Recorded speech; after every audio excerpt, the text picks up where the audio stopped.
The definition of retirement in my book is never.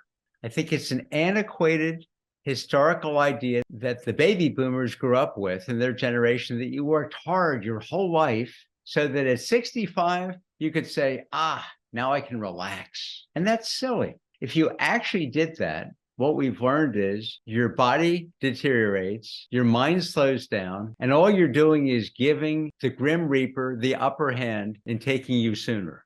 The idea of retiring at 65 changed dramatically with medical advances. There's so many different drugs. Today, you'll hear Wegovy or Ozempic or others that will help deal with diabetes, excess overweight, which is unfortunately an epidemic in America, and other diseases that can be helped by medicine. But in the meantime, they curb your appetite, and in some cases, for people who smoke, your desire to smoke. And these medical advances will lead to longer lives. I believe that the focus should be on a higher quality of life, not just living longer. And there are many different strategies that one can use to continue with longevity or to continue with a longer, more vital life.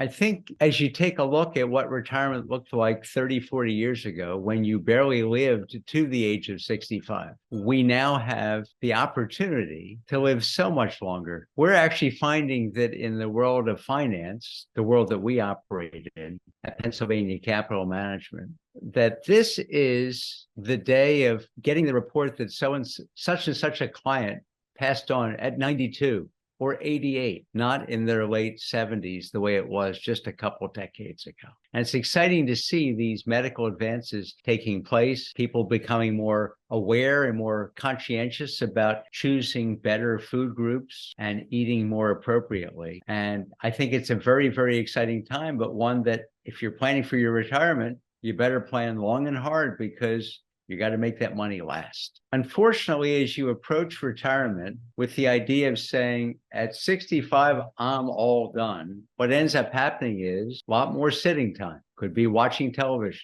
could be hanging out on the golf course. It could be taking a trip here and there, but the body slows down. And as you give up the challenge that you had during your working years, maybe it was dealing with a boss, maybe it was working with your compatriots, maybe it was dealing with the challenges and the disappointments of deals that fell through, or having to work with a difficult coworker. But all of these things challenge the brain and challenge you to be creative and to adapt. Most of that disappears in retirement. You don't have the social interaction. You don't have that companionship that comes from working with some of your peers and some of the other team members. And the challenges that you had to cope with are over. The body decays the more it sits around. The mind begins to slow. And this leads to that Grim Reaper coming your way sooner than needed, or sooner than is typically the case, or sooner than it should. The goal here is live longer, live a higher quality, more fulfilling life. And that involves making important choices. If you give up the companionship of working at your office, or if you're an independent, working with your clients, you give up that excitement. You give up the excitement of successes and coping with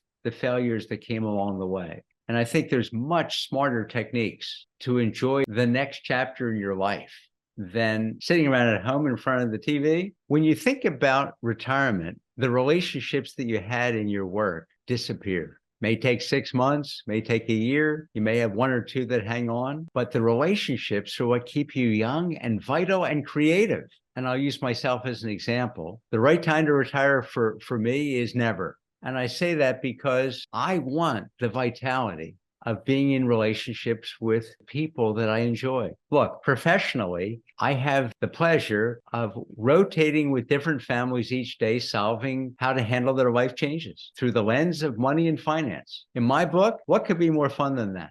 And it's fun, too, to hear about the issues that come along with their children or a mother-in-law or a neighbor where they need to step in and help and they don't know how to handle the financial pieces. So myself, alongside of our team at Pennsylvania Capital, work cohesively to help them solve it, get the right financing if they need it, negotiate a big purchase, perhaps connect with other professionals, because that's a key part of what we do. And the financial consequences that you face when you retire are significant. What ends up happening to many retirees that I have either met with or interviewed is they'll call up 6 months ahead of time and say, I'm almost ready. I'm thinking about retiring in a very short period of time. And what they don't realize is that they've had the benefit of their professional income, whatever that may be. But they forget that they've got to continue to pay Uncle Sam after obviously they pay their home expenses. That with the cost of living going up, whether it's their desire for travel, and all of a sudden they find out that, hey, all these trips add up to a lot of money. How am I going to pay those bills? They're in above their heads. And the number one thing that everyone focuses on that they're afraid of is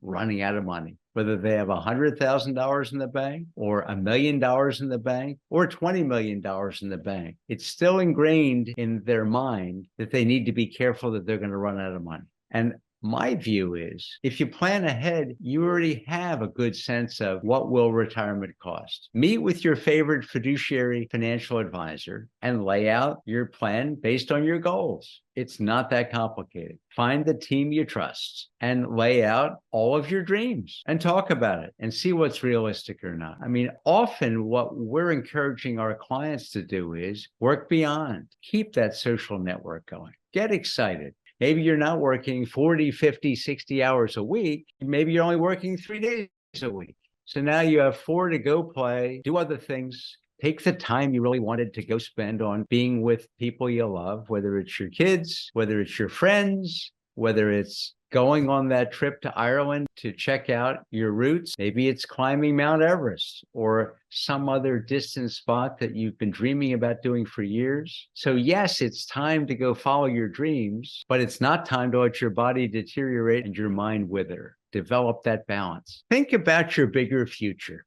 This is what's needed for you to have fun and be able to afford to have that fun. Now, how do you do that? Well, the first thing is build your social network long before retirement. Meet younger people. Remember, you're bringing your wisdom and your experience to that relationship. If it's someone 10, 20, 30 years your junior, they're going to bring energy and creativity, especially if they're a bigger future type person. And that's exactly who you want to surround yourself with. Those people that will keep you young and vital and ask you for the kind of experience and wisdom that you can share. That's fun. That's what gets me going every day when I get up. And I spend my time each morning developing my list of what are those projects for the day. And I develop typically a list of 12 to 25 different projects that I want to work on or work with team members or expand in my life so that by the time I'm on my way to the office, I'm already excited. I recommend the same for you in your own way. It may not be making lists. It may not be working as a team member, but even if you're an independent consultant, that works well. You work out 2, 3, 4 days a week, whatever suits your schedule. Also, being a bigger future person yourself means thinking outside the box. Maybe it's time to take some of your success and invest with one of your kids. You'll get to spend more time together. You get to be partners and share your experience and wisdom with your child. Maybe it's time for you to buy a Rita's water ice or develop other kinds of franchise opportunities with a child, or it could be a close friend of yours. You've been dying to do that for years. Now's a great time.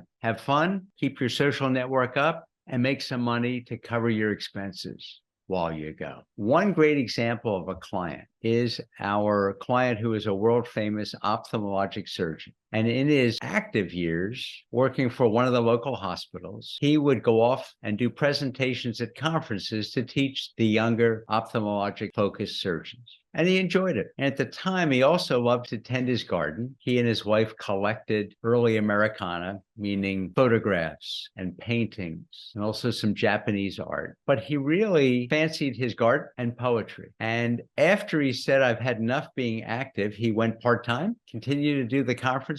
That kept him vital and meeting people around the world because they were all over the world. And then he decided, let's add more to that. I want to stay active. So he'd get together with his students from the local hospital and have teaching sessions over lunch with them. And recently at age 91, he said, I want to go back and finish my book talking about the changes I see going on in the world. Whether or not I sell a lot of books or not, I want that to be my gift to our society. And is also continuing with his his poetry and his gardening and having a blast. He has enriched his life by taking his time, the same 24 hours a day I have and you have. He's taking that time and utilizing it to the best advantage. And I spoke to him last week on Squirrel Island off the coast of Maine, where he was out enjoying nature and writing poetry. And I thought, what a marvelous way to spend your 90s. We have a head of HR for big pharma companies as a client,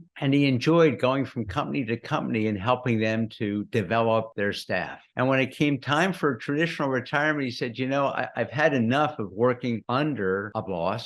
I want to do this myself. So he worked independently through a local law firm. And then he said, I want to take on consulting clients. And he's having a whole lot of fun being in charge of his time by juggling different clients that he's serving, making a little less than he used to, but having a lot more free time. And most importantly, having the free time on his own schedule. I think that's a marvelous example of someone that could have afforded to not work, but said, keep my mind active and vital. He can work from home because it's all remote as a virtual team member and continue to build his future and have fun with his wife and his kids. The question I'm often asked is, why retire at all? And as you heard me say earlier, I want to never retire. As my dad used to like to say, I hope they carry me out in my boots and I was working the day before. I think what I do is that exciting that I want to continue it as long as I'm mentally and physically able. I could see a compelling case to retire if you had so many other projects that you wanted to do and had already done a lifestyle assessment of what you could afford based on your level of savings and your degree of success in your investing.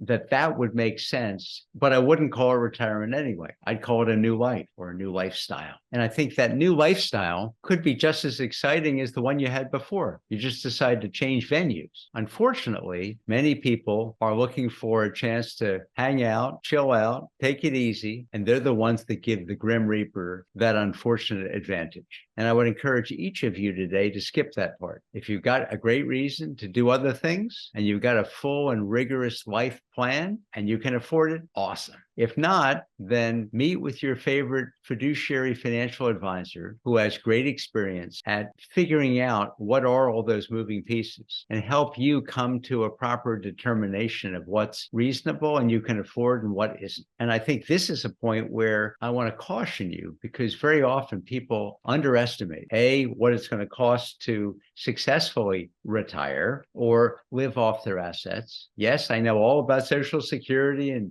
Medicare payments and how they help, but they're only a help. In few cases, in our experience, do they pay all your bills. And that's the way they should be looked at. They're a support to helping you in your life by paying into the Social Security system for many, many years. The government is there to provide some support. But I would just look at that as a tool, along with your pension, your 401k, your personal savings, any other assets that you have that could generate income, all should be taken into account. And for that, get with your favorite fiduciary financial advisor. They have the experience that you may lack and also some objective vision to bring to you, which is worth plenty. And you should take full advantage of as you prepare for those life changes. If you think about it, as you prepare for those life changes, you want to know exactly what you're getting into before you say, no more income from my former employer. You want to test it. You want to review at it from a variety of inflation perspectives. You want to look at the current tax brackets and historically where taxes have been. And you want to see how the whole picture fits together. And for that, financial stress is a big one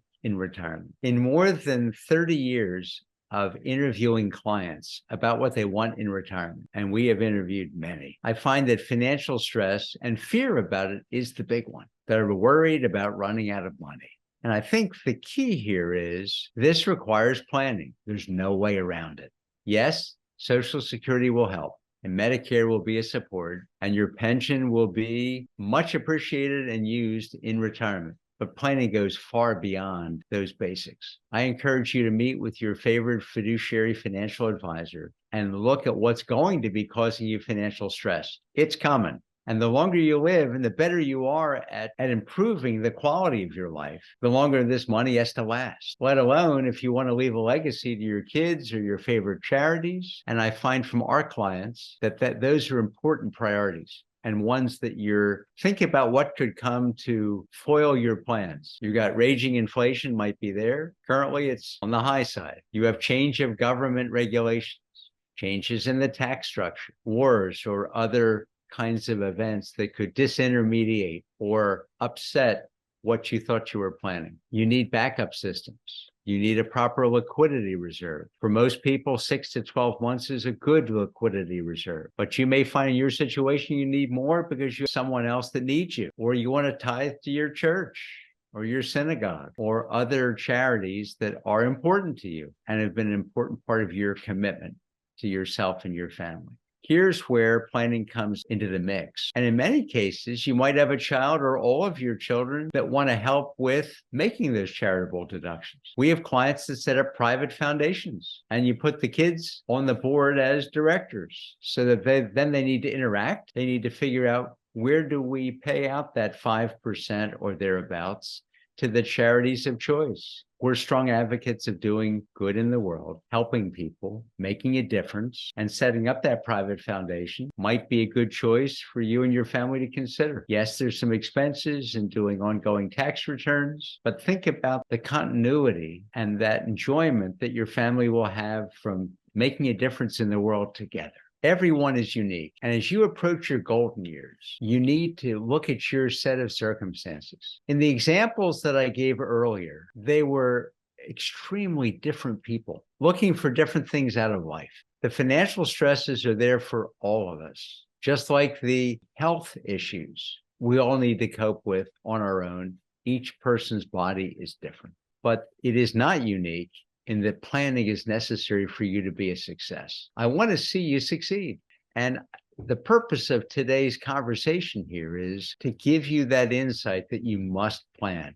If you wait till 12 months before or 24 months before, it's too late. It's not that you can't catch up. It's not that you can't take steps after you've retired, but it works so much better in my 30 plus years of experience for you to make those steps ahead of time. Meet with people, advisors that will help you lay it out and test it and make sure it's bulletproof, that you can afford to do what you want to do.